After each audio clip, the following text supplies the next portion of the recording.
Doctor রিমানের কথা শুনে ইথানের brain যেন কাজ করতে বন্ধ করে দিল। সব যেন ওর মাথার উপর দিয়ে যাচ্ছে। ইথান ভেবেছিল ডাক্তার রিমানই সব কিছুর মূল, কিন্তু এখানে এসে জানতে পারলো ডাক্তার রিমানকে এগুলো করার জন্য বাধ্য করা হয়েছে। ইথান ডাক্তার রিমানকে উদ্দেশ্য করে বলে উঠল, আপনি চিন্তা করবেন না আঙ্কেল, যে এই জঘন্য কাজটা করে থাকুক না কেন তাকে এর যোগ্য শাস্তি দেব আমি। আর আবিদকেও সুস্থভাবে ফেরত নিয়ে আসব ওই শয়তানটার কাছ থেকে। আমি কিন্তু ভাবছি কে আমার সাথে এমনটা করবে। আমি তো কারোর কোনো ক্ষতি করিনি। ইথানের কথা শুনে ডাক্তার রিমান চুপ করে রইল। সেও বুঝতে পারছে না যে আসলে কে এমন করছে। ইথান ডাক্তার রিমানকে বলল, আঙ্কেল, আমি এখন আসছি, আমার একটু কাজ আছে। ডাক্তার রিমানকে আর কিছু বলতে না দিয়ে সেখান থেকে চলে আসলো ইথান। গাড়ি ড্রাইভ করে বাড়ি চলে আসলো সে। ইথানকে বাড়িতে ঢুকতে দেখে ইহান ভ্রুকুচকে রইল। ইথান কারোর সাথে কোনো কথা না বলে সোজা লাবিবার রুমে চলে গেল। লাবিবা এখনও গভীর ঘুমে বিভোর। ইথান লাবিবার বেডের পাশে গিয়ে বসে ওর ঘুমন্ত চেহারাটা দেখতে রইল। তার কেন জানি মনে হচ্ছে যে কোনো খারাপ কিছু ঘটতে চলেছে। এমন মনে হচ্ছে যে সে তার লাবু পাখিকে হারিয়ে ফেলবে। লাবিবার মুখের উপর থাকা চুলগুলো হাত দিয়ে সরিয়ে দিয়ে ওর কপালে একটা ভালোবাসার পরশ এঁকে দিল। তারপর আস্তে আস্তে লাবিবাকে ডাকতে রইল, এই লাবু পাখি ওঠো প্লিজ, তোমাকে নিয়ে আজকে শপিং করতে যাব, ফারিয়া আর ইহানের রিসেপশনের জন্য। তোমার ফেভারিট চকলেট ফ্লেভারের আইসক্রিমও খাওয়াবো, ওঠো তাড়াতাড়ি। ঘুমের মধ্যে চকলেট আইসক্রিমের কথা শুনে লাফ দিয়ে উঠল লাবিবা। চোখটা কষলে নিয়ে ইথানের দিকে তাকিয়ে অবাক হয়ে বলে উঠল, আপনি আমাকে সত্যি চকলেট আইসক্রিম কিনে দিবেন? আপনার শরীর ঠিক আছে তো?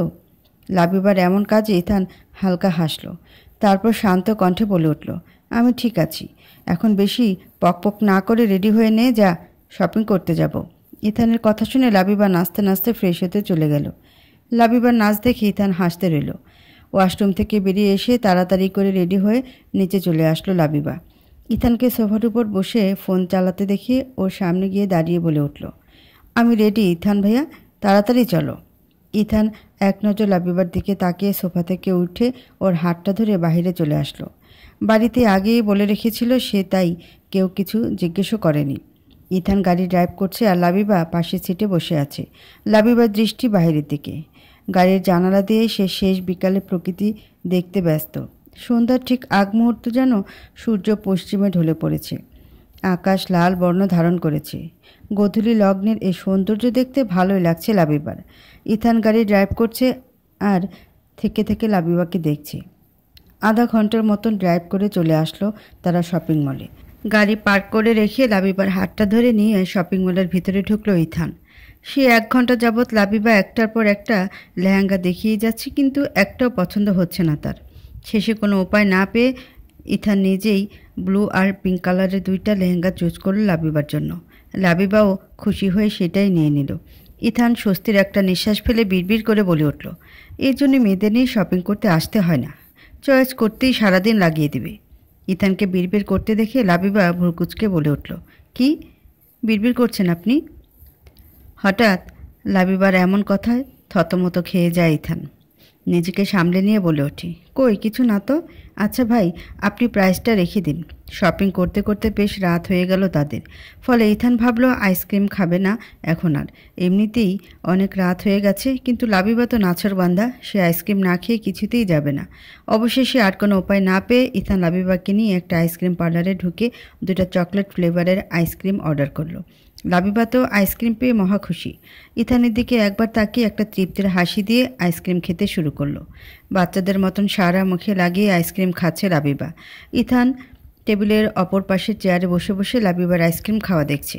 এমন অবস্থায় লাবিবাকে দেখতে বেশ কিউট লাগছে তার কাছে। মন চাচ্ছে এভাবে সে তার প্রিয়তমাকে দেখে সারা রাত পার করে দিবে। লাবিবার মুখে লেগে থাকা আইসক্রিমগুলো আলতো করে টিস্যু দিয়ে মুছে দেয় সে। আইসক্রিম খাওয়া শেষ হলে পেমেন্ট করে সেখান থেকে বাড়ির উদ্দেশ্যে বেরিয়ে পড়ে তারা। লাবিবা আজকে খুব খুশি। এই প্রথম ইথানের সাথে সে এতটা টাইম স্পেন্ড করলো। না হলে ইথান যা বিজি থাকে, তার ওপর আইসক্রিম তো একটুও খেতে দেয় না সে। আজকের গোধূলির সন্ধ্যাটা তার কাছে সব থেকে বেস্ট টাইম। তার প্রিয় মানুষটার সাথে কাটানো এই মুহূর্তগুলো কখনো ভুলবে না সে। লাবিবা মুসকি মুসকি হাসছে, তা দেখে ইথান বলল, অনেক খুশি নাকি? হুম, তা এই অধম কি খুশির কারণটা জানতে পারে?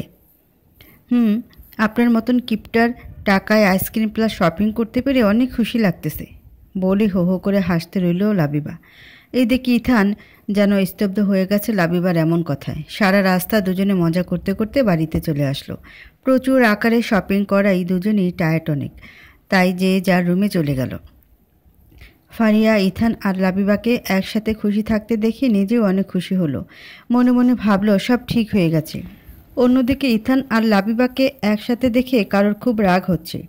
ইথানকে খুশিতে দেখতে তার গা যেন জ্বলতে লাগলো। লাবিবার রুমে এসে শপিং ব্যাগগুলো বিছানার উপরে রেখেই গায়ে এলিয়ে দিল। হুট করে তার শরীরটা খুব দুর্বল লাগছে, মাথাটা কেমন ঝিমঝিম করছে, তার গলা বেয়ে কিছু বেরিয়ে আসবে এমন মনে হচ্ছে। মনে মনে ভাবলো আইসক্রিম হয়তো বেশিই খেয়ে ফেলছে। চোখে মুখে পানি দিবে ভেবে ওয়াশরুমে যাওয়ার উদ্দেশ্যে বিছানা থেকে উঠে বসতেই তার মাথার মধ্যে চক্কর দিয়ে উঠল। নাক আর গলা দুটো দিয়েই এবার একসাথে গলগল করে রক্ত বেরোতে শুরু করলো। রাত ৯টা। নিচে ফারিহা আর ইহানের রিসেপশন নিয়ে সবাই মাতামাতি করছে। কালকে রিসেপশনের সব কিছুর আয়োজন করা হয়েছে।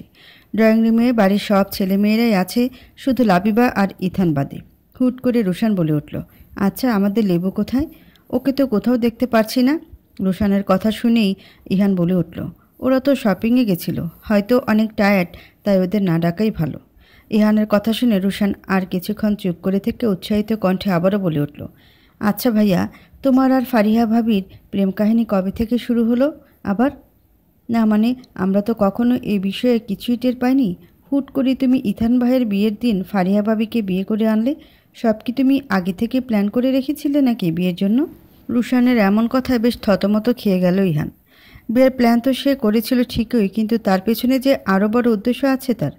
ইহান আমতা আমতা করে বলে উঠল, আসলে লাবিবার সাথে যেদিন ওকে প্রথম দেখেছিলাম সেদিনই ভালো লেগে গেছিল। তারপর ওর সাথে আস্তে আস্তে বন্ধুত্ব করি, দেন প্রপোজ করি, আর তারপর থেকেই সব কিছু শুরু হয়। আর ভাই, ইথান ভাইয়ের বিয়ের দিন বিয়ে করেছিলাম যাতে সবার সামনে ব্যাপারটা ইজিলি মেনে নেয় পরিবার। কিন্তু পরিবার তো গোলমাল পাকিয়ে গেল ভাইয়ের রিপোর্ট আর দিদুনের নিয়মের জন্য। ইয়ানের কথাগুলো শুনে সবাই একটা দীর্ঘ নিঃশ্বাস ছাড়ল। আসলেই এই কয়েকদিনে তাদের উপর দিয়ে অনেক ধকল গেছে, একের পর এক ঝটকা খেয়েছে তারা। এবার অর্থি ইহানের উদ্দেশ্যে বলে উঠল, তার মানে তুমি ফারিহা ভাবিকে প্রথম দেখাতেই ভালোবেসে ফেলেছিলে? অর্থির কথা শুনে ইহান মুচকি হেসে বলে উঠল, হ্যাঁ, ওকে প্রথম দেখাই ভালোবেসে ফেলি আমি, আর সারা জীবন এভাবেই ভালোবেসে যেতে চাই। ওকে অন্য কারোর সাথে দেখলে যে একদম সহ্য হয় না আমার। ইহানের এমন কথা শুনে উপস্থিত সবাই মুখ টিপে হাসতে রইল। আর ফারিহা তো লজ্জায় লাল হয়ে যাচ্ছে। মনে মনে ভাবতে লাগলো, এই লোকটার কি লজ্জা নেই? সবার সামনে কি সব বলে যাচ্ছে। আসলেই ইহান ফারিহাকে খুব ভালোবাসে। যখন ও লাবিবার সাথে ওকে প্রথম দেখেছিল তখন থেকে এই ভালোবাসার সূত্রপাত ঘটে। ফারিহাকে অন্য কারোর সাথে একদমই সহ্য করতে পারে না ইহান। একমাত্র ফারিহাকে হারানোর ভয় ছাড়া আর কোনো কিছুতেই তোয়াক্কা করে না সে।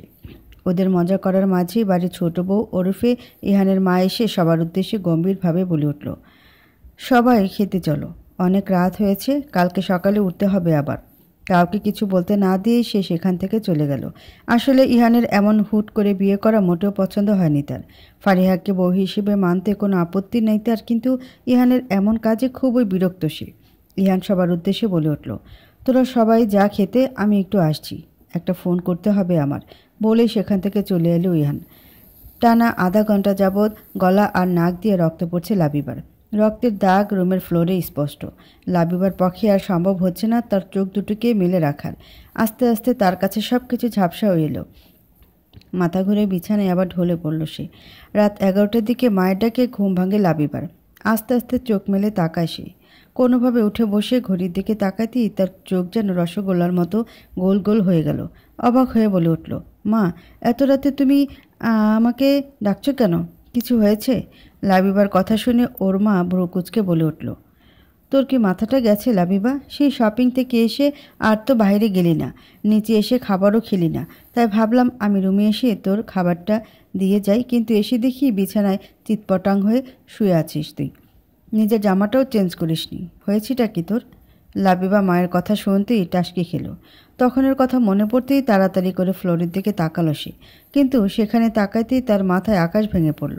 রক্তের ছিটি ফোটাও নেই ফ্লোরে। আশ্চর্য, রক্তটা গেল কোথায়? উত্তেজিত কণ্ঠে বলে উঠল সে। মা, এখানে মা, না রক্তের দাগ ছিল, সেগুলো গেল কই? সার্ভেন্ট দিয়ে পরিষ্কার করিয়েছ কি? লাবিবার কথা শুনে ওর মা অবাক কণ্ঠে উত্তর দিল, এখানে কোথা থেকে রক্ত আসবে শুনি? আর সার্ভেন্টরা তো এই সন্ধ্যার পর থেকে আর তোর ঘরেই আসেনি, তাহলে পরিষ্কার কেমন করে করবে? তোর মাথাটা এবার সত্যি গেছে রে লাবিবা। মায়ের কথা শুনে লাবিবা আরেক দফা অবাক হলো। রক্তটা তাহলে গেল কই? তার স্পষ্ট মনে আছে এখানে রক্তের দাগ ছিল, কেউ নিশ্চয়ই সেটা মুছে দিয়েছে, কিন্তু সে কে? লাবিবার চিন্তার মাঝে ওর মা বলে উঠল, এখনই কি ভাবছিস বলতো? তাড়াতাড়ি গিয়ে কাপড়টা পাল্টে আয়, তারপর আমি আমার মেয়েকে নিজ হাতে খাইয়ে দেব। মায়ের কথা শুনে লাবিবা কিছু না বলে ওয়াশরুমে গিয়ে চেঞ্জ করে নিল। চোখে মুখে পানি দিয়ে এসে মায়ের হাতে খাবারটা খেয়ে নিল। খাওয়া শেষে মায়ের কোলে মাথা রেখে বলে উঠল, আচ্ছা মা, ইথান ভাইয়া কোথায়? উনি খেয়েছে? লাবিবার কথা শুনে ওর মা কিঞ্চিত হেসে বলে উঠল, না এখনও খায়নি, তবে আমি ওর রুমে খাবার দিয়ে এসেছি। ছেলেটা মনে হয় কিছু একটা নিয়ে খুব চিন্তা করছে। ওর চোখ মুখও লাল ছিল, মনে হয় রেগেও আছে। মায়ের কথা শুনে লাবিবা অবাক হলো না, বরং ভেঙচি কেটে বলে উঠল, ওনার তো ওইটাই কাজ, সারাক্ষণ এটা ওটা নিয়ে রেগে বোম হয়ে থাকা। লাবিবার কথা শুনে ওর মা ফিক করে হেসে দিল। মায়ের সাথে এটা ওটা নিয়ে কথা বলতে বলতে কখন যে ঘুমিয়ে গেল নিজেও টের পেল না সে। বড্ড ক্লান্ত লাগছিল তার। লাবিবা ঘুমিয়ে যেতেই ওর মা রুমের লাইট অফ করে দিয়ে ওর মাথায় হাত বুলিয়ে দিয়ে চলে গেল। রাত 2টা, সবাই গভীর ঘুমে বিভোর, শুধু একজন বাদে। তার যে একটু ঘুম আসছে না আজ। ইথান সোফার উপর বসে আছে, প্রচুর রাগ লাগছে তার, সঙ্গে ঘেন্নাও লাগছে তার কারোর প্রতি খুব। কখনো ভাবেও নি তার সাথে তার নিজেরই কেউ এত বড় বিশ্বাসঘাতকতা করবে। রাগে কপালের রগ ফুলে উঠেছে। ইথান এবার নিজেই বলে উঠল, অনেক সহ্য করেছে এসব নাটক, এবার আসল নাটক তো আমি করব, আর সেই নাটকে তোর জীবন বরবাদ হয়ে যাবে। আমাকে আর লাবিবাকে যে কষ্ট দিয়েছিস তার দ্বিগুণ কষ্ট আমি তোকে দেব। এতদিন ইথানের ভালোবাসা দেখেছিস, এবার তার রাগ দেখবি তুই। কালকে রিসেপশনে সবার জন্য বড় ধামাকা ওয়েট করছে। সকাল থেকে সবাই ব্যস্ত হয়ে পড়েছে ইহান আর ফারিহার রিসেপশনের জন্য। 11টার দিকে পার্লার থেকে লোক এসে ফারিহাকে সাজিয়ে দিয়ে যায়। ফারিহা আজকে খুব খুশি। অবশেষে সবার ইচ্ছায় আজকে থেকে সে তার প্রিয় মানুষটার সাথে থাকবে। লাবিবা আজকে ইথানের চুজ করে দেয়া পিঙ্ক কালারের লেহেঙ্গাটা পরেছে। চোখে হালকা কাজল আর ঠোঁটে হালকা গোলাপি লিপস্টিক দিয়েছে, কানে ঝুমকে দিয়েছে আর চুলগুলো একপাশ দিয়ে সিথি করে ছেড়ে দিয়েছে। বেশি সাজ তার পছন্দ না, তাই অল্পতেই কমপ্লিট করেছে সব কিছু। রেডি হয়ে নিচে নেমে এলো সে। তার অবাধ্য চোখ দুটো শুধু ইথানকেই খুঁজে চলেছে। অনেক খোঁজার পরও কোথাও না পেয়ে মন খারাপ করে স্টেজের পাশে থাকা একটা চেয়ারের উপর বসে পড়ল। কিছুক্ষণ পরেই ইহান আর ফারিয়াকে স্টেজে নিয়ে আসা হলো। সবাইকে ওদের বিয়ের বিষয়ে বলেও দেওয়া হলো, কিন্তু অদ্ভুত বিষয় হলো এর মধ্যে একটি বারও ইথানকে কোথাও দেখতে পাওয়া গেল না। অনুষ্ঠান প্রায় শেষের দিকে, অনেক গেস্টেরাই চলে গেছে। লাবিবার এবার রাগ লাগছে খুব। মন চাচ্ছে ইথানের মাথায় থাকা সবগুলো চুল টেনে টেনে ছিঁড়তে। এদিক ওদিক তাকাতাকি করার সময় তার চোখ গেল বাইরে গেটের দিকে। অবশেষে তার অপেক্ষার অবসান ঘটিয়ে ইথানের দেখা মিলল। ভালোভাবে গেটের দিকে তাকিয়ে লক্ষ্য করলো সেখানে ইথানসহ আরও 2-3 জন লোক দাঁড়িয়ে আছে। এদের মধ্যে ডক্টর সাহিলও আছে। লোকগুলোকে দেখে মনে হচ্ছে তাদের কেউ বেজায় মেরেছে। আর ইথানের কোলে একটা ছোট্ট বাচ্চা। আর একটু ভালোভাবে তাকাতেই সে অবাক কণ্ঠে বলে উঠল, আভিদ এখানে? লাবিবা ইথানকে ডাক দেওয়ার আগেই ইথান স্টেজের দিকে এগিয়ে এলো। ঘামের জন্য পরনে থাকা সাদা টি শার্টটা ভিজে গেছে। সিল্কি চুলগুলো কপালের সাথে লেপ্টে আছে। মুখে ক্লান্তির আর রাগের ছাপ স্পষ্ট। দেখে মনে হচ্ছে কোথাও থেকে মারপিট করে এসেছে। লাবিবা ভ্রুকুচকে ওদের দিকে তাকিয়ে আছে। ঠিক তখনই পেছন থেকে পুলিশদের আসতে দেখে ওর মাথা যেন আকাশ ভেঙে পড়ল। চোখ দুটো কোটর থেকে বেরিয়ে আসার উপক্রম। মনে মনে বলে উঠল, এই ইথান ভাইয়া আবার মারপিট করতে গিয়ে পুলিশের কাছে ধরা খেলো না তো? হয়তো এর জন্য পুলিশ বাড়িতে চলে এসেছে ওনার নামে নালিশ জানাতে। ইহান স্টেজ থেকে ইথানের কোলে আবিদকে আর ওর সাথে থাকা লোকগুলো দেখে ঘামতে শুরু করলো। ভয়ে ওর হৃৎপিণ্ডটা বারবার বাড়ি খাচ্ছে। এটা বুঝতে পারছে না ওর লোকগুলো ইথানের সাথে কি করছে। ইথান স্টেজের কাছে এসে এক পলক লাবিবার দিকে তাকালো। কিছুক্ষণ এক দৃষ্টিতে তাকিয়ে থেকে সেখান থেকে চোখ সরিয়ে নিল। অতঃপর ইহানের দিকে তাকিয়ে একটা অদ্ভুত হাসি দিল। সে যার অর্থ অন্য কেউ না বুঝলেও ইহান হাড়ে হাড়ে টের পেয়েছে। ইহান ভয়ে ঢোক গিল একটা। ইথানের কোলে আবিদকে দেখে সবাই বেশ অবাক হলো, সাথে পুলিশ দেখে সবাই যেন আকাশ থেকে পড়ল। ইথানের মা অবাক স্বরে বলে উঠল, ইথান, আবিদ তোর কাছে কোথা থেকে এলো? ইথানের মায়ের কথা শুনে ছোট্ট আবিদ ইহানের দিকে হাত উঠিয়ে তুতলে বলে উঠল, আমাতে ওই পচা আঙ্কেলটা আটকে রেখেছিল, খুব জোরে বকা দিত, খুব পচা ওই আঙ্কেলটা। আবিদের কথা শুনে ইথানের মা চমকে উঠল। অবাক হয়ে ইহানের দিকে তাকিয়ে আছে সে। ঠিক তখনই ইথানের সাথে থাকা লোকগুলোর মধ্যে একজন বলে উঠল, সাহিল স্যার, ওই যে আমাদের বস, উনি আমাকে বলেছিল আপনাকে যেন টাকা দিয়ে বলি ইথান স্যারের রিপোর্ট ভুল বানাতে। লোকটির কথা শুনে উপস্থিত সবাই স্তব্ধ হয়ে দাঁড়িয়ে আছে। সব যেন তাদের মাথার উপর দিয়ে যাচ্ছে। ইথানের বাবা এসে রাগী স্বরে বলে উঠল, কি হচ্ছে কি এগুলো ইথান? পুলিশ কেন এনেছ? আর আবিদ আর ওই লোকটা কি বলছে এগুলো?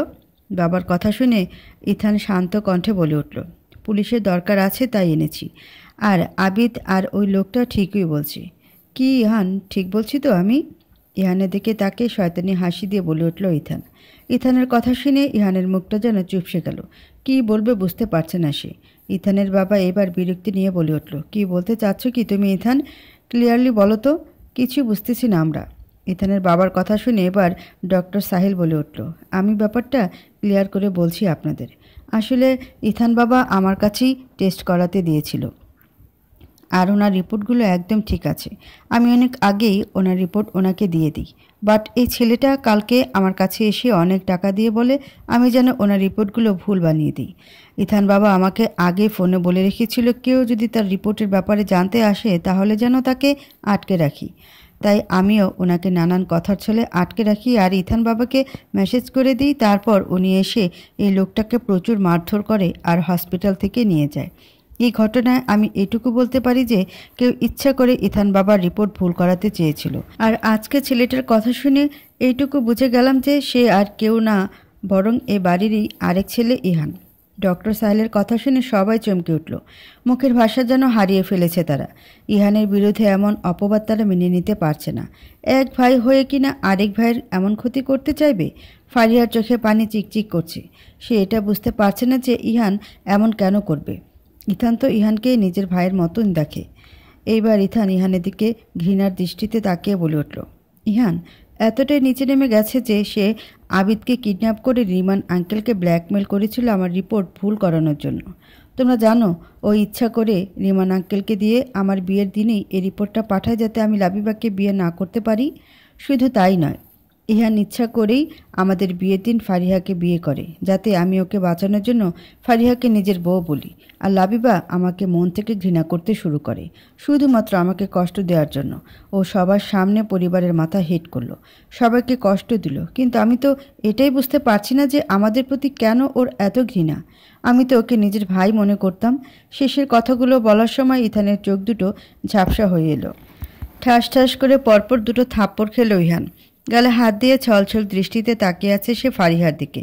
ফারিহার চোখে ওর জন্য স্পষ্ট ঘৃণা দেখতে পাচ্ছে সে। ফারিহার এমন কাজে সবাই যেন স্তব্ধ হয়ে গেছে।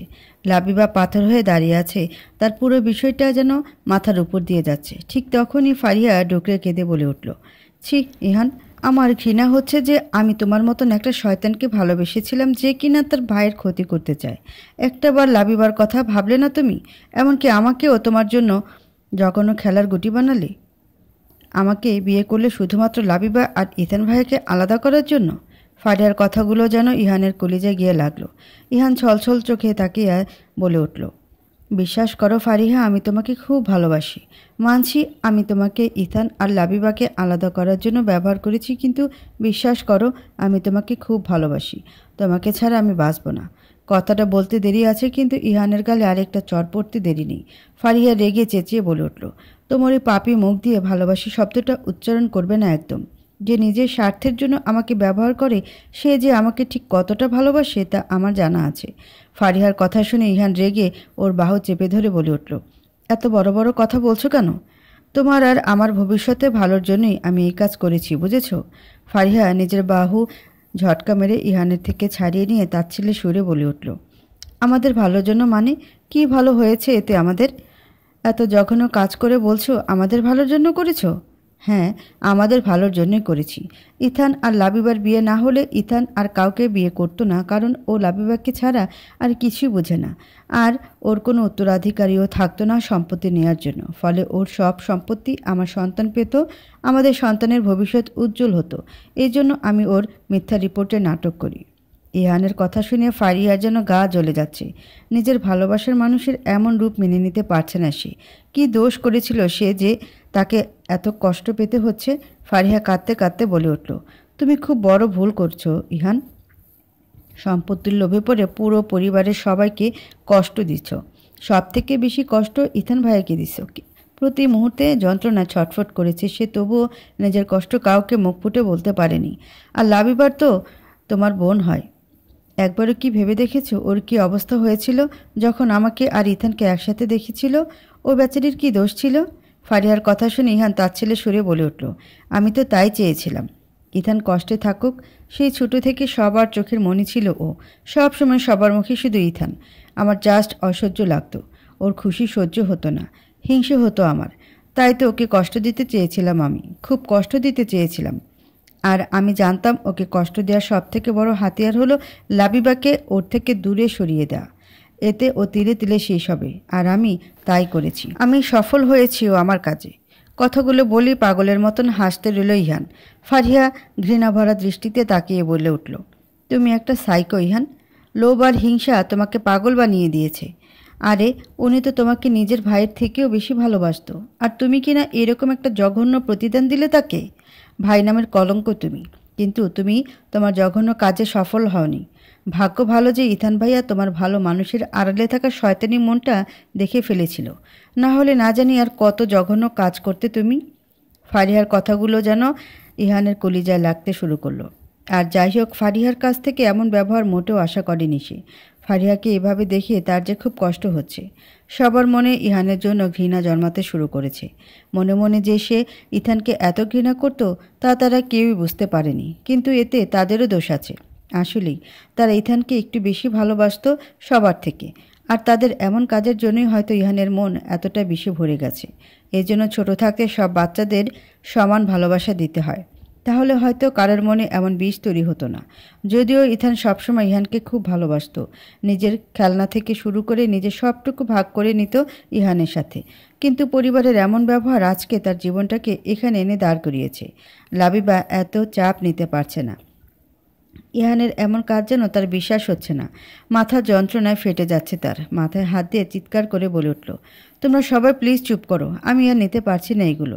হঠাৎ লাবিবার চিৎকার শুনে সবাই ওর দিকে দৃষ্টি নিক্ষেপ করে চমকে উঠল। মাথা চেপে দাঁড়িয়ে আছে সে, নাক দিয়ে রক্ত পড়ছে তার। পিঙ্ক কালারের লেহেঙ্গাটা রক্তে লাল হয়ে গেছে। ইথান লাবিবাকে দেখে একটা চিৎকার দিয়ে আবিদকে কোল থেকে নামিয়ে ছুটে লাবিবার কাছে চলে গেল। লাবিবা এতক্ষণে মাটিতে ঢলে পড়েছে। ইথান লাবিবার মাথাটা নিজের কোলের উপর রেখে কাঁদতে কাঁদতে বলে উঠল, এই লাবু পাখি, কি হয়েছে তোমার? এই রক্ত কি করে বেরোচ্ছে? প্লিজ কথা বলো। ইথান লাবিবার হাত ধরতেই দেখতে পেল ওর হাতটা ঠান্ডা হয়ে এসেছে। ভয়ে কলিজা কেঁপে উঠল ইথানের। ইথানের কান্না দেখে ইহানের মুখে শয়তানি হাসির রেখা ফুটে উঠল। লাবিবার এমন অবস্থা দেখে সবার মাথা যেন আকাশ ভেঙে পড়ল। লাবিবার মা পাগলের মতন কাঁদতে শুরু করছে। ইথান লাবিবার হাত ঘষতে ঘষতে ওকে ডাকতে রইল, এই লাবু পাখি চোখ খুলো, রেসপন্স করো, কোথায় কষ্ট হচ্ছে বলো আমাকে। লাবিবার এমন অবস্থা দেখে ফারিয়া ডুকরে কেঁদে উঠল। কান্না ভেজা কণ্ঠে বলে উঠল, ইথান ভাইয়া, লাবিবা কথা কেন বলছে না? ওর কি হয়েছে? হঠাৎ করে এমন নাক গলা দিয়ে এত রক্ত কেন পড়ছে? আমি যতদূর জানি ব্লাড ক্যান্সার হলে এমন রক্ত পড়ে, কিন্তু ওর তো এমন কোনো রোগ নেই তাহলে। ফারিয়ার কথা শুনে সবাই চমকে উঠল। ইথানের বুকের মাঝে ধক করে উঠল। সত্যি তো এগুলো ব্লাড ক্যান্সারের লক্ষণ। ইথানের মাথা কাজ করা বন্ধ করে দিল। ইহান ইথানের এমন অবস্থা দেখে বেশ মজা নিচ্ছে। তার মুখে যেন বিশ্বজয়ের হাসি দেখা যাচ্ছে। ঠিক তখনই ফারিয়ার চোখ যায় ওর উপর। ইহানের মুখে হাসি দেখে সে বেশ মজা নিচ্ছে। ফারিয়ার রাগে যেন গা জ্বলছে। নিজের ভাইয়ের সাথে তো অন্যায় করলো, এখন আবার নিজের বোনের অসুস্থতা দেখে হাসছে। এ কেমন ভাই? ফারিয়া উঠে ইহানের কাছে গিয়ে ও শার্টের কলার ধরে চিৎকার করে বলে উঠল, কেমন ভাই তুমি, যে নিজের বোনের এমন অবস্থা দেখেও শয়তানের মতন হাসছ? তোমার কি এই নিষ্পাপ মেয়েটার জন্য একটুও চিন্তা হচ্ছে না? ফারিহার কথা শুনে ইহান পাগলের মতন হাসতে রইল। ইহানের হাসির শব্দ শুনে সবাই ওর দিকে দৃষ্টি নিক্ষেপ করল। ইহান দাঁতের দাঁত চেপে ফারিহার উদ্দেশ্যে বলে উঠল, আমার কেন কষ্ট হবে? আমি তো লাবিবার এই দশা করেছি। ওর মধ্যে আমি একজন ব্লাড ক্যান্সারের আক্রান্ত পেশেন্টের ব্লাড ওর শরীরে একটু একটু করে ইঞ্জেকশনের মাধ্যমে পুশ করেছি।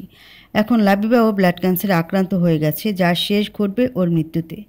এখন ইথান চাইলেও লাবিবাকে বাঁচাতে পারবে না, কোটি কোটি টাকা খরচ করলেও না, কারণ ক্যান্সারের শেষ পরিণতি হয় মৃত্যু। লাবিবা মরবে, আর সেই শোকে ইথান পাগল হয়ে ঘুরবে, প্রতি মুহূর্তে তিলে তিলে শেষ হবে। আর ওর এই কষ্টতেই তো আমার শান্তি। ওকে তিলে তিলে মরে যেতে দেখতে চাই আমি। ইহানের কথা শুনে সবাই স্তব্ধ হয়ে গেছে। এই মুহূর্তে তারা যেন একটা ঘোরের মধ্যে আছে। ইহান যে এত নিচে নেমে গেছে তা তারা স্বপ্নেও ভাবতে পারেনি। ফারিহার মন চাচ্ছে এই মুহূর্তে ইহানকে খুন করতে। মানুষ কত নিচে নেমে গেছে। ফারিয়া ইহানের শার্টের কলার শক্ত করে চেপে ধরে অনেক জোরে একটা চর বসিয়ে দিল, যার জন্য ইহানের ঠোঁট কেটে গেল। হালকা রক্ত পড়ছে। ফারিয়া চিৎকার করে বলে উঠল, তুই মানুষ না, বরং মানুষরূপী একটা জানোয়ার, যে কিনা নিজের প্রতিশোধের জন্য নিজের বোনকে মরণের রাস্তায় ঠেলে দেয়। লোভ আর হিংসায় নিজের ভাইয়ের সাথে এত জঘন্য একটা কাজ করছে। আরে, যে সম্পত্তির জন্য তুই এত কিছু করলি, সেই সম্পত্তির কথা ইথান ভাইকে বললে উনি তোকে এক কথায় দিয়ে দিত, কারণ উনি তোর মতো জানোয়ার না। উনি তোকে নিজের ভাইয়ের থেকেও বেশি ভালোবেসেছে। ছি, আমার ভাবতেও ঘৃণা লাগে যে আমি তোকে ভালোবেসেছিলাম। ফারিহার কথাগুলো যেন ইহানের হৃদয়ে আঘাত করলো। আর যাই হোক না কেন, কিন্তু ফারিহার এক ফোঁটা অবহেলাও ইহান সহ্য করতে পারে না। সেখানে এমন তুই করে কথা বলা যেন ওর হৃদয়ে আঘাত করছে। ইহান ফারিহার চোখে ওর জন্য স্পষ্ট ঘৃণা দেখতে পাচ্ছে। নিজের প্রিয় মানুষকে হারানোর ভয় ক্ষণে ক্ষণে জেগে উঠছে তার মনে। ইহান ভয়ে ভয়ে ফারিহার হাত দুটো ধরে বলে উঠল, ফারিহা, তুমি এভাবে কেন কথা বলছো? বিশ্বাস করো, আমি সত্যি তোমাকে খুব ভালোবাসি। তোমাকে ছাড়া যে আমার দম বন্ধ হয়ে আসে। তুমি আমাকে আরও চর মারো, কেটে ফেলো, যা খুশি করো, কিন্তু প্লিজ আমাকে ছেড়ে যেও না। ফারিয়া রেগে চিৎকার করে বলে উঠল, একদম চুপ। তোর মতো শয়তানি মনে ভালোবাসা থাকতেই পারে না। যে নিজের ভাইকেই ভালোবাসতে পারে না, নিজের বোনকে মৃত্যুর দিকে ঠেলে দেয় নিজের ভাইকে কষ্ট দেওয়ার জন্য, সে যে আমাকে কতটা ভালোবাসে তা আমার জানা আছে। না জানি কবে আমাকে মেরে ফেলবে নিজের স্বার্থের জন্য। ফারিয়ার কথাগুলো যেন ইহানের বুকে গিয়ে লাগলো। কথাগুলো শুনতে তেতো হলেও যে সত্যি। আসলে সে ইথানকে কষ্ট দেওয়ার জন্য নিজের বোনকে একটু একটু করে মৃত্যুর দিকে ঠেলে দিয়েছে। লাবিবার নিষ্পাপ মুখের দিকে তাকাতেই ইহানের চোখে পানি চলে আসলো। ছলছল চোখে সে তাকালো সবার দিকে, কিন্তু সবাই ওকে দেখে মুখ ফিরিয়ে নিল ঘৃণায়। ইথান ইহানের দিকে তাকে ঘৃণাভরা কণ্ঠে বলে উঠল, তোর তো আমাকে নিয়ে সমস্যা ছিল, যত রাগ ছিল সেটা তো আমার উপর ছিল। তাহলে লাবিবাকে কেন এভাবে কষ্ট দিলি? ও কি ক্ষতি করছে তোর, বল? ইথানের কথা শুনে ইহান মাথা নিচু করে রইল। আসলে এর কোনো জবাব নেই তার কাছে। কিছুক্ষণ চুপ থেকে ইহান বলে উঠল, আমি যা করেছি শুধু তোকে কষ্ট দেওয়ার জন্য করেছি। আমি জানি লাবিবা আঘাত পেলে সব থেকে বেশি কষ্ট তুই পাবি। ওকে তোর থেকে দূরে সরিয়ে দিলে তিলে তিলে শেষ হবি তুই। তাই আমি এমন করেছি। তুই যেদিন রিমান আঙ্কেলের মেয়ের ডেলিভারির সময় যাস, সেদিনই আমি ওকে প্রথম ইঞ্জেকশন পুশ করি। এরপর হসপিটালে একজন লোককে পাঠাই, কিন্তু ও সেখান থেকে পালিয়ে যায় ভয়ে। আর তারপর আমি নিজে লাবিবার রুমে ঢুকে ওর হাতে ব্লাড পুশ করি, যখন তুই বাইরে গেছিলি কিছু কাজের জন্য। ইহানের বলা কথাগুলো শুনে ইথানের মাথায় যেন বাস পড়ল। ইহান এত দূর চলে গিয়েছে তা সে বুঝতেই পারল না। ঠিক তখনই একজন সার্ভেন্ট এসে বলল, স্যার, লাবিবা ম্যামের এর আগেও রক্ত পড়ছে গলা দিয়ে। আমি রুম পরিষ্কার করার সময় একদিন ওনার ড্রেসিং টেবিলের সামনে থেকে রক্ত পেয়েছি।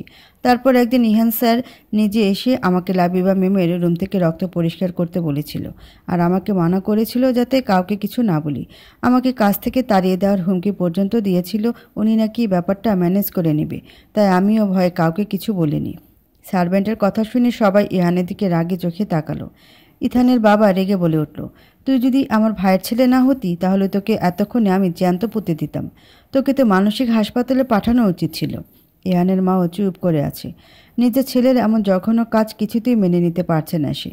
অন্যদিকে ইথানের মনেও চলছে নিজের প্রাণপ্রিয়সীকে হারানোর এক অজানা ভয়। ইথান এই একটা জিনিসকে যে বড্ড ভয় পায়, তার মাথায় কিছু কাজ করছে না। ইথান সবার উদ্দেশ্যে বলে উঠল, সবাই চুপ করো প্লিজ। বাবা, তুমি তাড়াতাড়ি গাড়ি বের করো, এখন অ্যাম্বুলেন্স ডাকার সময় নেই। দেখো না আমার লাবু পাখির কত রক্ত বের হচ্ছে। ও আগে কেন আমাকে ওর অসুস্থতার কথা বলল না বলো তো? এতটাই পর হয়ে গেছিলাম নাকি আমি? ইথানের কথা শুনে লাবিবার মা ওর মাথায় হাত বুলিয়ে দিলেন। তিনি বেশ বুঝতে পারছেন যে এই মুহূর্তে ইথানের মনে বেশ বড় একটা ঝড় উঠেছে, নিজের প্রিয়কে হারানোর ভয়। আমি জানতাম ফারিহা, তুমি আমার সাথে ঠিক দেখা করতে আসবে। আমাকে তো তুমি ভালোবাসো। আমাকে ছেড়ে থাকতে তোমার খুব কষ্ট হচ্ছিল, তাই না? জানো, আমারও না খুব কষ্ট হচ্ছিল। তোমাকে একটা নজর দেখার জন্য মনটা ছটফট করছিল। বিশ্বাস করো, আমি তোমাকে সত্যি খুব ভালোবাসি। কথাগুলো একদমই ফারিহার উদ্দেশ্যে বলে ওঠে ইহান। হ্যাঁ, ইহানের সাথে ফারিহা দেখা করতে এসেছে। তখন ডাক্তারের কথাগুলো শোনার পরে সে সেখান থেকে সবার চোখের আড়ালে বেরিয়ে আসে ইহানের সাথে দেখা করতে। ইহানের কথাগুলো শুনে ফারিহা তাচ্ছিলের একটা হাসি দিয়ে বলে উঠল, আপনার কি মনে হয় যে আমি এখানে ভালোবাসা টানে এসেছি? মোটেও না মিস্টার ইহান। আপনার জন্য আমার মনে এক ফোঁটাও ভালোবাসা অবশিষ্ট নেই। আমাকে মাত্র কয়েক ঘন্টা দেখতে পারেননি বলে আপনি এতটা ছটফট করছেন? তাহলে একবার ভেবে দেখুন তো ইথান ভাইয়ের মনে কি চলছে।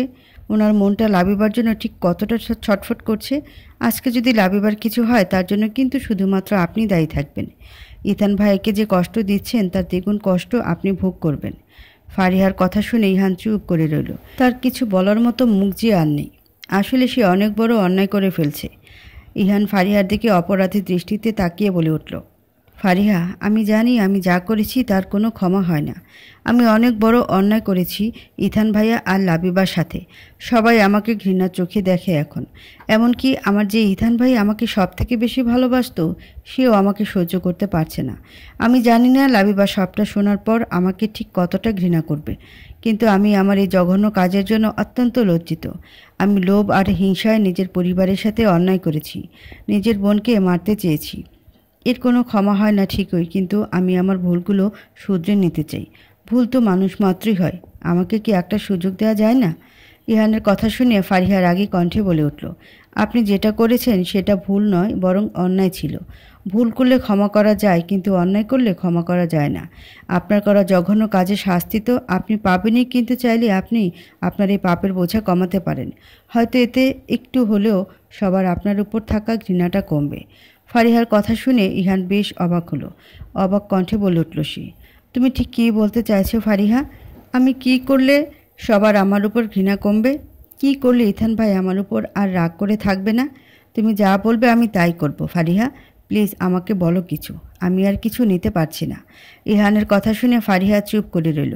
কিছুক্ষণ আগেও এই মানুষটা কত ঘৃণা নিয়ে ইথান ভাইয়ের সাথে কথা বলেছিল, নিজের বোনকে মারতে চেয়েছিল। আর এই কয়েক ঘন্টায় কতটা বদলে গিয়েছে। ইহান কি আদৌ বদলে গেছে নাকি সবটা নাটক? ফারিহার চিন্তার মাঝে ইহান কান্নাজড়িত কণ্ঠে বলে উঠল, আচ্ছা ফারিহা, লাবিবা কেমন আছে? জানি আমার মুখে ওর খোঁজ নেওয়া মানায় না। আজ ওর এই অবস্থা শুধুমাত্র আমার জন্য, কিন্তু তবুও একটাবার জানতে ইচ্ছা করছে ও কেমন আছে। মাথা নিচু করে কথাগুলো বলল ইহান। তার চোখের কোণে পানি চিকচিক করছে। সে যে কত বড় ভুল করেছে তা হাড়ে হাড়ে টের পাচ্ছে এখন। ফারিহা ইহানের এমন কথা শুনে ওর দিকে শান্ত দৃষ্টিতে তাকিয়ে রইল। যদি ইহান মন থেকে অনুতপ্ত না হতো তাহলে হয়তো লাবিবার খোঁজ করতো না। ফারিহা নিশ্চিত হলো যে আসলেই ইহান মন থেকে তার এই জঘন্য কাজের জন্য অনুতপ্ত। ফারিহা শান্ত কণ্ঠে বলে উঠল ইহানকে, লাবিবা আগে থেকে এখন বেটার। ওর জ্ঞান ফিরছে। তবে কি জানেন তো, আপনি আপনার জঘন্য কাজে সফল হননি। ডক্টর বলেছে লাবিবার বোন মেরু ট্রান্সফার করলে ও সুস্থ হয়ে যাবে, আর কোনো সমস্যা থাকবে না। ভাগ্য তো ইথান ভাইয়ার থেকে তার প্রেয়সীকে কেড়ে নেয়নি, কিন্তু আপনার কে জানে আপনার থেকে হয়তো আপনার প্রিয় মানুষটাকে কেড়ে নেবে। আসলে অন্যকে কষ্ট করতে চাইলে নিজেরই ক্ষতি হয়। ফারিহার কথা শুনে ইহানের বুকের মাঝে ধক করে উঠল। তার মানে কি ফারিহা তাকে ছেড়ে চলে যাবে? এমন হলে ইহান যে জীবন্ত লাশ হয়ে যাবে। সে যে ফারিহাকে ছাড়া কিছুই ভাবতে পারে না। ফারিহার দিকে অসহায়ভাবে তাকালো ইহান। কিছু বলার ভাষা যেন সে হারিয়ে ফেলছে। এমন সময় ফারিহা আবারও বলে উঠল, এখন এসব কথা বাদ দেন। আসল কথায় আসি, যার জন্য আমি এখানে এসেছি, আর সেটা হলো লাবিবার বোনমেরুর ট্রান্সফারের জন্য। ফারিহার কথা শুনে ইহান অবাকি সুরে বলে উঠল, তুমি ঠিক কী বলতে চাইছো ফারিহা? কোনোভাবে কি লাবিবাকে বোনমেরু আমাকে দিতে বলছো? একদম ঠিক ধরেছেন। আমি চাই লাবিবাকে বোনমেরু আপনিই দিবেন। তবে মনে করবেন না যে বোনমেরু দিয়ে আপনি লাবিবাকে দয়া করছেন, কারণ লাবিবার এই অবস্থার জন্য আপনিই দায়ী। তাই আপনি যদি ওকে বোন মেরু দেন তাহলে হয়তো আপনার অন্যায়ের শাস্তি কিছুটা কমবে। মনে করে নেবেন যে এটা আপনার করা অন্যায়ের ছোট্ট একটা প্রায়শ্চিত্ত ছিল। এতে হয়তো পরিবারের সবার আপনার প্রতি ঘৃণাটাও কমবে। ফারিহার কথা শুনে ইহান চুপ করে রইল। কিছুক্ষণ চুপ করে থেকে শান্ত কণ্ঠে বলে উঠল সে, সব বুঝলাম। আমি লাবিবাকে বোনমেরু দিতে রাজি, কিন্তু ওর সাথে কি আমার বোনমেরু ম্যাচ করবে? এটা তো শুধুমাত্র নিজের ভাই বোনের সাথে ম্যাচ হয়, কিন্তু ও তো আমার চাচাতো বোন। আর তাছাড়া যদি ভাগ্যক্রমে মিলেও যায় তাহলে ইথান কি আমার মতন খারাপ মানুষকে লাবিবাকে বোনমেরু দিতে দিবে? আর তাছাড়া আমাকে এই জেল থেকে বের হতে হবে, তো তাহলে না হলে আমি বোনমেরু দিব কিভাবে?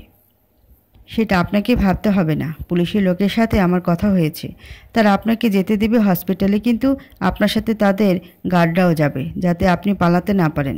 আর বাকি বিষয়টা আমি হসপিটালে গিয়ে দেখছি। বোনমেরু ম্যাচ হলে ইথান ভাইকে ম্যানেজ করার দায়িত্ব আমার। এখন চলুন আমার সাথে। একজন কনস্টেবল এসে জেলের দরজা খুলে দিতে ইহান বেরিয়ে এলো ফারিহার সাথে। বাইরে এসে সে কিছু একটা ভেবে ফারিহার উদ্দেশ্যে বলে উঠল, আচ্ছা ফারিহা, লোবা তো লাবিবার নিজের বোন, ও কেন বোনমেরু দিচ্ছে না? আমি যতদূর জানি এটা শুধু নিজের ভাই বোন আর মা বাবার সাথে ম্যাচ করে। সেখানে আমার সাথে ম্যাচ করাটা তো একটা নাটকীয় ব্যাপারের মতন। এহানের কথা শুনে ফারিহা শান্ত দৃষ্টিতে তার দিকে তাকিয়ে বলে উঠল, লোবার সাথে লাবিবার বোনমেরু ম্যাচ করবে না আমি জানি। যদি লাবিবার বোনমেরু কারোর সাথে ম্যাচ করে তাহলে সেটা শুধু আপনি। আপনি আপনার জীবনের সব থেকে বড় সত্যিটা জানতে চলেছেন মিস্টার ইহান, যে সত্যিটা আপনার জীবনে ঝড় বয়ে আনবে। আপনি নিজেকে ক্ষণে ক্ষণে দোষী মনে করবেন আপনার এই জঘন্য কাজের জন্য। ফারিহার কথার আগামাথায় কিছুই বুঝল না ইহান। একটা দীর্ঘ নিঃশ্বাস ছেড়ে মাথা নিচু করে বলে উঠল সে, আমি কি এখন নিজেকে কম দোষী মনে করছি নাকি? নিজের করা অপরাধগুলো এখন আমাকে যন্ত্রণা দিয়ে যাচ্ছে। নিজের ভাইকে কষ্ট দিতে চেয়েছিলাম আমি, যার জন্য ফুলের মতন বোনটাকে মারতে চেয়েছিলাম। এর থেকে জঘন্য অপরাধ আর কি হতে পারে? আর তুমি কোন সত্যির কথা বলছো ফারিহা? ইহানের কথা শুনে ফারিহা কোনো উত্তর দিল না।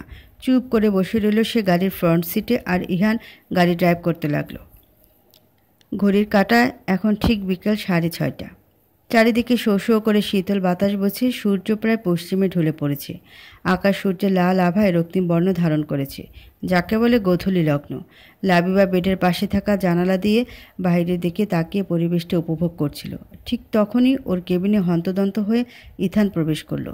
পরনে তার সেই সকালে জামা কাপড়। চোখ মুখ কেমন যেন হয়ে আছে, চুলগুলো অগোছালো। কেমন যেন পাগল পাগল লাগছে ইথানকে। দেখে বোঝা যাচ্ছে যে সে হসপিটাল থেকে বাড়ি যায়নি দুপুরে। অবশ্য কেউ যায়নি, সবাই লাবিবার সাথে দেখা করার জন্য অপেক্ষা করছিল। লাবিবার জ্ঞান ফেরার পর তার সাথে কাউকে দেখা করতে দেয়নি ডক্টর, কারণ ওর রেস্টের প্রয়োজন ছিল। কেবলমাত্র ইথান জোর করে ঢুকছে লাবিবার কেবিনে। ইথান কেবিনে ঢুকে লাবিবাকে দৌড়ে গিয়ে বুকের সাথে মিশিয়ে নিয়ে ডুকরে কেঁদে উঠল। হঠাৎ ইথানের এমন কাজে লাবিবা যেন স্তব্ধ হয়ে গেল। ইথান যে এভাবে তাকে জড়িয়ে ধরবে তা সে স্বপ্নেও ভাবতে পারেনি। লাবিবা যেন পাথর হয়ে গিয়েছে। ঠিক তখনই ইথান কান্না ভেজা কণ্ঠে বলে উঠল, তুমি জানো আমি কতটা ভয় পেয়ে গেছিলাম যখন তোমার জ্ঞান ফিরছিল না। মনে হচ্ছিল আমার কাছে যেন পুরো পৃথিবীটাই থমকে গেছে। তুমি এত খারাপ কেন লাবু পাখি? আমি কি এতটাই পর হয়ে গেছিলাম নাকি যে আমাকে তোমার অসুস্থতার ব্যাপারে একটা বারও বলতে পারলে না? তোমার যে নাক দিয়ে রক্ত পড়তো সেটাও বললে না। কেন লুকালে বলো আমায়? নিজেকে দেখি এখন আমার তাচ্ছিলের হাসি দিতে ইচ্ছা করছে যে আমার প্রিয় মানুষটাই কিনা আমার থেকে তার অসুস্থতার কথা লুকালো। ইথানের কথাগুলো এতক্ষণ মন দিয়ে শুনছিল লাবিবা। কিছুক্ষণ চুপ করে থাকার পর সে শান্ত কণ্ঠে উত্তর দিল, তাহলে তো আমারও নিজেকে দেখে তাচ্ছিলের হাসি দেওয়া উচিত, কারণ আমার প্রিয় যে আমার থেকে তার অসুখের কথা লুকিয়েছিল। জানি অসুখটা কারোর করা ষড়যন্ত্র ছিল, কিন্তু সে তো আমাকে একবার বলতে পারত। কিন্তু সে আমাকে কিছু না বলে একা একা এত বড় একটা নাটক করলো। লাবিবার কথা শুনে ইথান চুপ হয়ে গেল। আসলেই তো সে লাবিবার কাছ থেকে তার রিপোর্টের বিষয়টা লুকিয়েছিল। তাহলে কি লাবিবা ইচ্ছা করেই তাকে অসুস্থতার বিষয়ে কিছু বলেনি? ইথানের চিন্তার মাঝে লাবিবা এবার তেজি কণ্ঠে বলতে শুরু করলো, আপনি আপনার রিপোর্টের কথা লুকানোর জন্য ফারিহার সাথে মিথ্যে বিয়ের নাটক করলেন। একটাবারও ভেবে দেখেননি যে এতে আমি ঠিক কতটা কষ্ট পেয়েছিলাম? কখনো নিজের প্রিয় মানুষটাকে অন্য কারোর সাথে দেখলে বুঝতেন যে আমি ঠিক কতটা কষ্ট পেয়েছিলাম। মনে হতো আমার হৃদয়টাকে কেউ কাচের টুকরোর মতো ভেঙে চূর্ণ বিচূর্ণ করে দিয়েছে। শত আঘাতেও মুখ ফুটে কিছু বলতে পারতাম না। অতঃপর যখন জানতে পারলাম যে আসলে এটা একটা নাটক ছিল আপনার, তখন যেন সবথেকে বড় ধাক্কাটা খেয়েছিলাম আমি। আমার ভবিষ্যৎ ভালো করার জন্য, আমার থেকে রিপোর্ট লুকানোর জন্য আপনি ফারিহার সাথে মিথ্যে বিয়ের নাটক করেন। আমিও ঠিক তেমনই আপনার ভবিষ্যৎ ভালো করার জন্য আমার অসুস্থতার কথা ইচ্ছে করে বলিনি। পেয়েছেন আমার উত্তর? লাবিবার কথা শুনে ইথানের প্রচণ্ড রাগ লাগছে। লাবিবার 2 হাত শক্ত করে চেপে ধরে দাঁতে দাঁত চেপে বলে উঠল ইথান, তোমার কি মনে হয় যে এটা একটা কম্পিটিশন, যে আমি লুকিয়েছি বলে তুমিও লুকাবে অসুস্থতার বিষয়টা? আজকে তুমি অসুস্থ বলে না হলে এতক্ষণে তোমার গালে ঠাস করে একটা চর বসিয়ে লাল করে দিতাম। লাবিবার এবার ব্যথা করছে হাতে। চোখ দিয়ে 2 ফোঁটা পানি বেরিয়ে এলো তার, যা দেখে ইথান ওর হাত ছেড়ে দিল। লাবিবা ইথানের দিকে ছলছল চোখে তাকিয়ে বলে উঠল, এটা মোটেও কম্পিটিশন না। আমি চেয়েছিলাম আপনাকে আমার কষ্টটা বোঝাতে। আপনি যখন আমার থেকে সত্যটা লুকিয়েছিলেন তখন আমি এর থেকেও 1000 গুণ বেশি কষ্ট পেয়েছিলাম ইথান ভাইয়া। এখন বুঝলেন তো প্রিয় মানুষের থেকে কিছু লুকিয়ে রাখলে তার ঠিক কতটা কষ্ট হয়? লাবিবার কথা ইথান কি বলবে ঠিক বুঝতে পারছে না। আসলেই তো সেও অন্যায় করেছে লাবিবার থেকে সবটা লুকিয়ে। ওকে চাইলে ও সবটা বলে দিতে পারত, হয়তো তার শাস্তি এখনও ভোগ করছে। ইথান এসব চিন্তা ভাবনা বাদ দিয়ে একটা দীর্ঘ নিঃশ্বাস ছেড়ে বেডের পাশে রাখা চেয়ারটার উপরে বসে ওর হাত ধরে বলে উঠল, এখন এসব কথা বলতে ভালো লাগছে না আমার। রাতে তোমার অপারেশন, আমি চাই না এই অসুখের জন্য আর তুমি কষ্ট পাও, তাই ওটি রাতেই হবে। অপারেশনের কথা শুনে লাবিবা বেশ অবাক হয়ে বলে উঠল, কিসের অপারেশনের কথা বলছেন আপনি? তোমার বোন মেরু ট্রান্সফার করানো হবে, তারপর আর কোনো সমস্যা থাকবে না, তুমি একদম সুস্থ হয়ে যাবে। লোবা তোমাকে বোন মেরু দিবে। সবেমাত্র মেয়ের সাথে কথা বলার জন্য কেবিনে প্রবেশ করছিলেন লাবিবার মা, ঠিক তখনই ইথানের এমন কথা শুনে সে ঘামতে শুরু করলো। তার মাথায় আছে হাজারো চিন্তা, একদিকে মেয়ের চিন্তা, আরেকদিকে ধরা পড়ার ভয়ের চিন্তা। ইথানের কথা শুনে লাবিবা কিছু বলতে যাবে তার আগেই দরজার সামনে মাকে দাঁড়িয়ে থাকতে দেখে লাবিবা বলে উঠল, আম্মু তুমি ওখানে কেন দাঁড়িয়ে আছো? ভেতরে এসো না। মেয়ের কথা শুনে হকচকিয়ে উঠলেন তিনি। নিজেকে স্বাভাবিক করে লাবিবার কাছে গিয়ে ওর মাথায় হাত বুলিয়ে দিলেন তিনি। লাবিবা মায়ের দিকে তাকিয়ে মুচকি একটা হাসি দিয়ে বলে উঠল, মা বাকিরা সবাই কোথায়? ওদেরকে আসতে বলো না, আমার এখানে একা বসে থাকতে ভালো লাগছে না।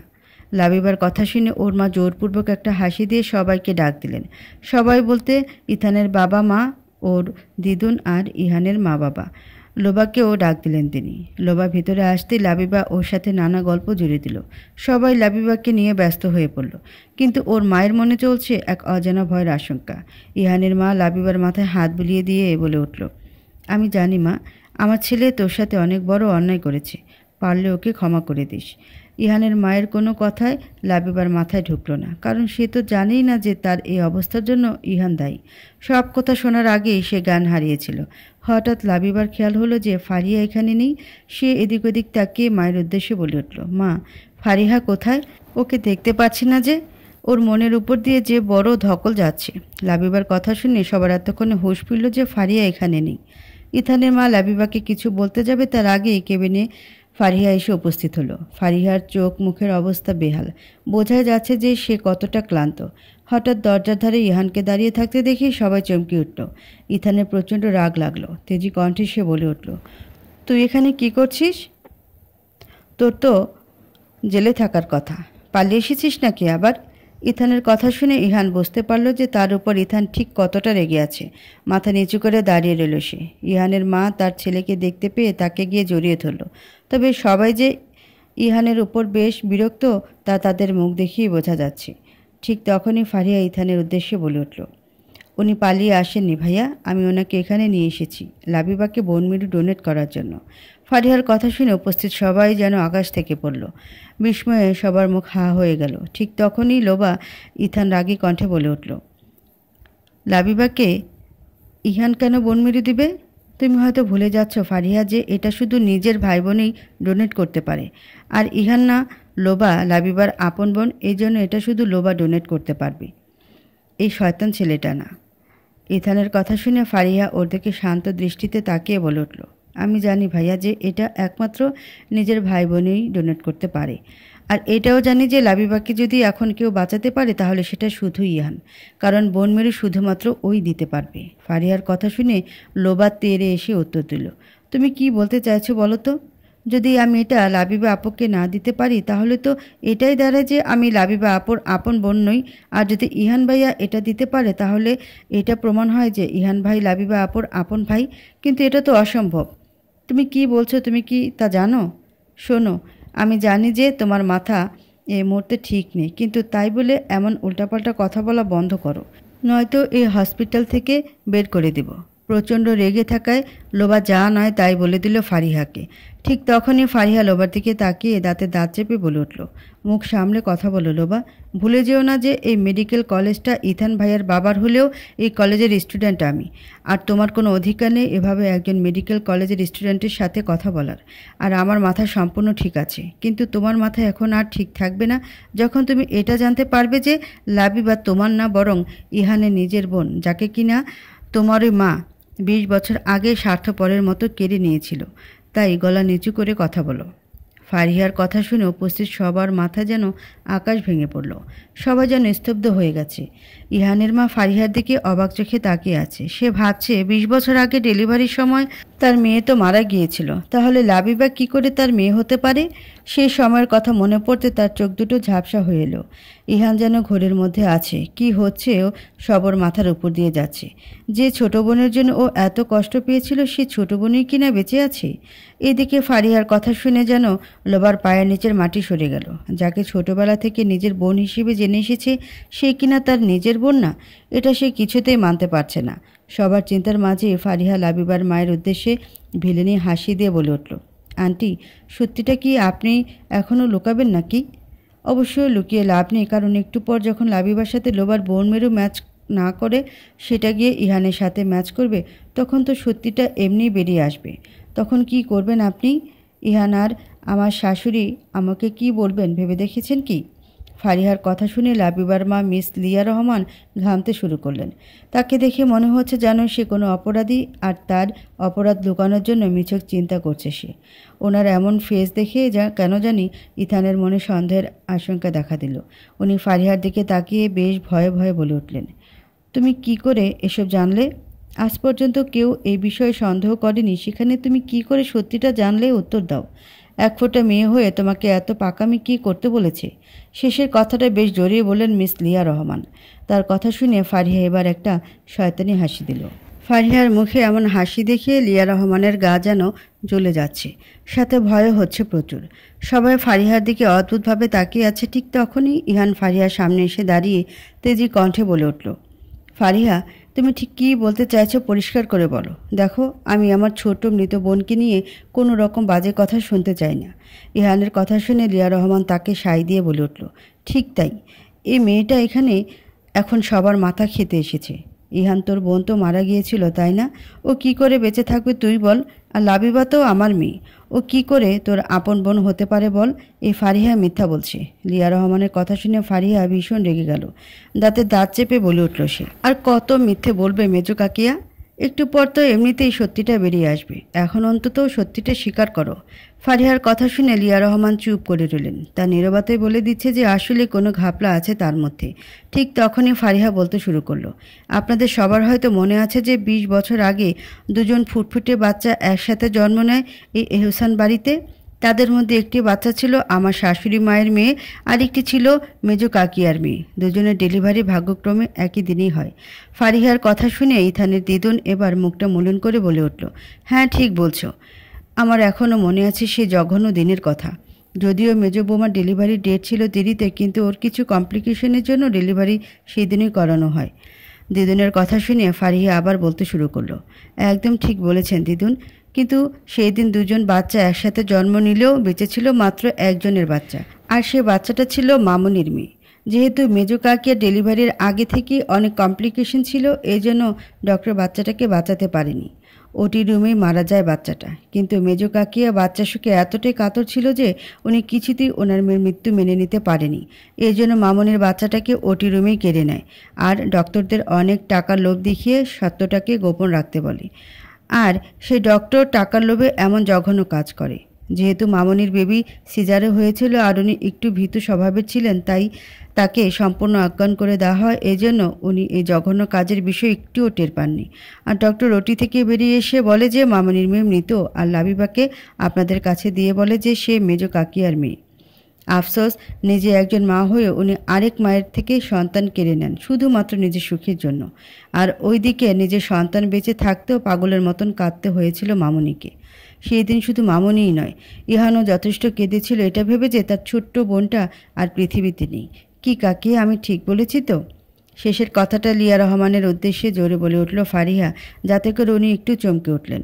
অন্যদিকে সবাই ফারিহার কথা শুনে স্তব্ধ হয়ে আছে। এত বড় সত্যিটা তারা কিছুতেই মেনে নিতে পারছে না। লাবিবা যেন সব থেকে বেশি অবাক হয়েছে। তার চোখের কোণে পানি চিকচিক করছে এটা জেনে যে তার একটা নিজের ভাই আছে, আর সেটা সে জানতই না। ইহান ফারিহার কথা শুনে ধপ করে ফ্লোরে বসে পড়ল। নিজের বোনকে কিনা সে মেরে ফেলতে চেয়েছিল। নিয়তির যেন একটা অদ্ভুত খেলা খেলছে। অন্যের ক্ষতি করতে গিয়ে ইহানের নিজের ভাগ্যেই তাকে ধোঁকা দিয়েছে।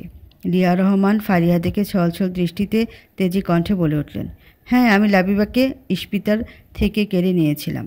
একজন ভাইয়ের থেকে তার বোনকে কেড়ে নিয়েছিলাম। কখনো কখনো নিজের সংসার বাঁচানোর জন্য এমন স্বার্থপরের মতন কাজ করতে হয়। আমিও তাই করেছি। আমার এতে কোনো আফসোস নেই, বুঝলে তুমি? লিয়া রহমানের দিকে তাকে একটা তাচ্ছিলের হাসি দিয়ে ফারিহা বলে উঠল, সংসার বাঁচানোর জন্য? তা কেমন সংসার? একজন ভাইয়ের ছোটোবেলার সংসার হয় তার আদরের বোনকে নিয়ে। ছোট বোনকে নিয়ে হাজারো স্বপ্ন দেখে সে ভাইয়ের থেকে তার স্বপ্নকে কেড়ে নিয়ে নিজের সংসার বাঁচিয়েছেন। এটা বলতে লজ্জা করছে না আপনার? না, লজ্জা হচ্ছে না। মা হওয়ার জ্বালা কী তা বুঝেছ কখনো? কখনো মা হলে বুঝতে আমার কষ্টটা। যখন বিয়ে 7 বছর পরেও কোনো বাচ্চা হচ্ছিল না আমার, তখন এই মানুষগুলি নানা রকম কটু কথা শোনাতো আমায়। তাদের কথাগুলো বিষের মতন লাগতো আমার কাছে।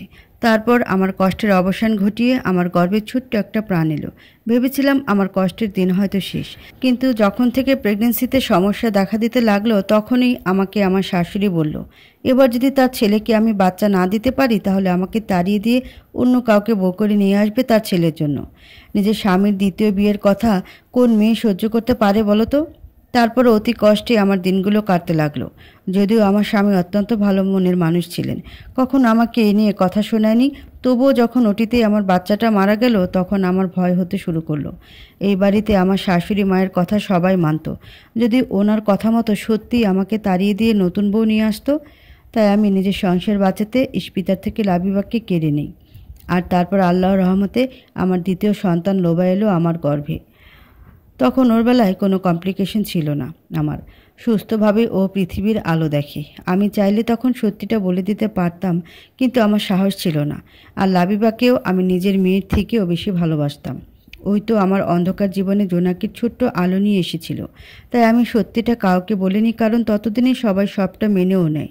কিন্তু যে বিষয়টা গত 20 বছরে কেউ জানতে পারেনি, সেটা তুমি কি করে জানলে ফারিহা?